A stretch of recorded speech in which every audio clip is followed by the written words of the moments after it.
To be honest, beaches kinda suck. Like, seriously, think about it for a moment. What is there to love about the beach? So first of all, there's the sand, and at this point I think we all know the whole it's coarse, rough, irritating spiel, but there's more to it than that.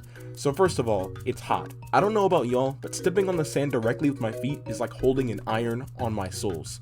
Now you might be thinking, why don't you just wear shoes, idiot? But it really isn't better. Instead of burning your feet with the force of 1,000 suns, you'll get sand in your shoes and track it everywhere like a muddy dog walking back into your house. And no, don't tell me to wear sandals. I'd honestly rather burn my feet than have to show off my crusty toes to innocent onlookers. But you know, sand is only half of the beach. Surely the water is much better, right? No, it isn't. I don't know if you've been in seawater before, but pretty much everything about it is worse than a pool. In a pool, you get a nice even area with defined depths for your swimming leisure, but the ocean throws all of that away.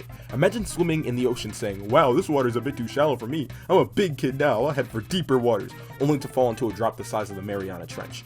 When you're in a pool, sometimes you just want to touch the ground and relax for a minute, you know? Relatively smooth ground helps with that. But beaches said, you know what, screw that, and covered the bottom with sand. Another huge difference between pools and beach water is the type of water itself. Pools are filled with chlorinated fresh water, and while it doesn't feel good when you accidentally swallow some, at least it's not half as bad as salt water. Drinking salt water feels like drying out on the sidewalk like a worm in the sun. I would genuinely rather be forced to chug 10 gallons of my fish tank water than intake another ounce of seawater. Now, I know you might think, well, if you look past the sand, the water, and everything bad about them, maybe beaches aren't that bad. And then beaches are like, I haven't even gotten started yet. One of the last major differences between beaches and pools is the wildlife. In a sterilized pool, the most hostile creature you will encounter is me when I get into a splash fight. But the ocean is a whole different beast.